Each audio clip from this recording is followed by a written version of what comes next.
About a week ago, you got out of a sales call, and it was the best sales call you ever had in your life. The chemistry, the bonding was so fantastic. You didn't walk out, you floated out. And then you couldn't get him back on the phone. You wonder what the heck happened.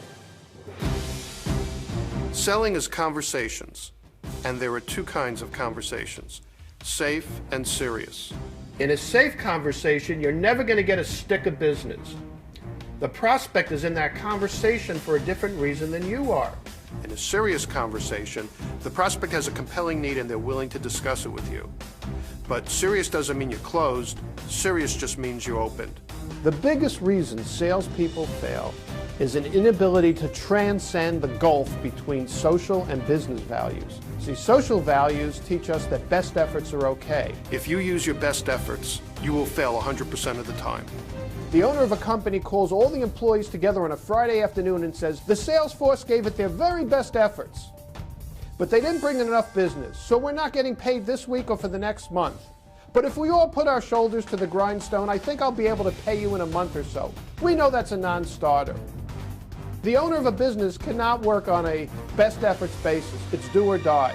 And the sales team also has to be on a do or die basis. Latent demand is a marketing idea. It means unexpressed demand. So there's latent demand for new ideas that haven't come to market yet. The typical prospect does not have enough experience to make an educated decision. The prospect didn't buy from you because they didn't believe you. It's not the referral source's job to figure out how to trust you. It's your job to figure out how to help them develop trust. 3M popularized the idea of time pacing by requiring that 30% of their profits came from businesses that didn't exist 5 years ago. We do the same thing in selling by creating new relationships faster. As we come out with new ideas, they're latent demand. The customer doesn't know about it. We have to challenge them. Andy puts together a program that's really powerful because he talks about sales as a science rather than something you just do and hope it works out. George Lucas has written how he was inspired in creating Star Wars by Joseph Campbell's Hero with a Thousand Faces. When does the champion become a hero? Is it when he or she is facing the dragon and brandishing their sword? It's when they leave the village and face the unknown. Watching how he speaks, watching how he approaches things is just a reminder that I have that capability and I need to constantly push myself outside the box. All my life I've had an interest in philosophy. One day I was fortunate to discover Aristotle's Nicomachean Ethics. A flourishing society consists of flourishing individuals, which means we discover, develop, and achieve our potentials, including intellectual, emotional, physical. You had this cast iron jaw, and then the worst thing happened that can happen to a fighter. That's civilized!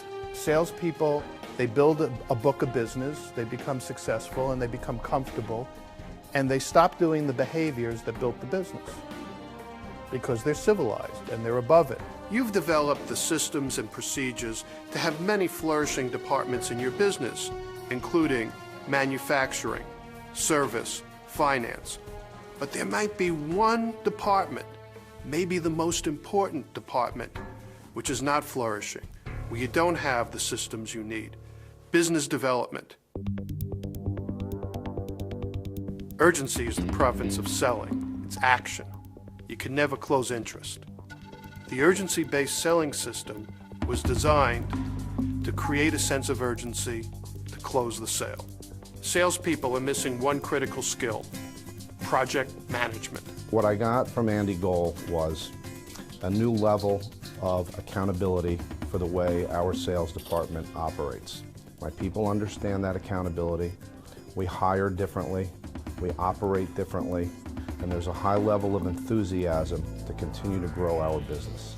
There are many important books that have been written about the secrets of selling, but they pale in comparison to the single most important book, the book of your business, what you do, the compelling reason why someone should be in a conversation with you, and the proof. Why should they believe anything you say? You have an unbalanced sales presentation. The salespeople are doing a good job of selling themselves, and they're doing a decent job of selling the offer, but they're not doing an economic justification, but they're not doing a great job of selling the company. What Andy helped us do was to take the things that we were already known for, that we already had in place, and formalize them and put them into a system that can be followed. You're frustrated. You're wondering, where are all the great salespeople?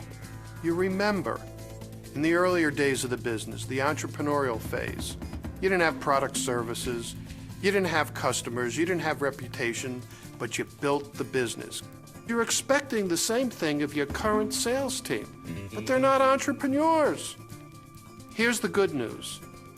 They're mostly hybrid entrepreneurs, and they can be developed to get entrepreneurial outcomes and continue to build your business. Whether you sell widgets, or whether you sell service, or whether you're selling intellectual property, the system seems to apply. There are 3 proofs. And the proving kit and the proving materials that have been put together are to help support the idea this is the right company. Over the last 3 years, we're up 50% year over year in sales. If you're not in a serious conversation, you can't do good fact-finding. If you don't do good fact-finding, how the heck are you going to do an economic justification, and how are you going to close it? So one of the things that we'll be working on is, are we setting a bold enough objective for our meetings? You have to prove that you're the right person, that you're a credible, authentic source of information, that you're a consultant. That's one proof. If you're not developing new business, you're suffocating. You might be shriveling. Your sales heroes are in harm's way every day. When you publish your selling book, you provide them with the essential body armor to protect them in all the battles that lie ahead.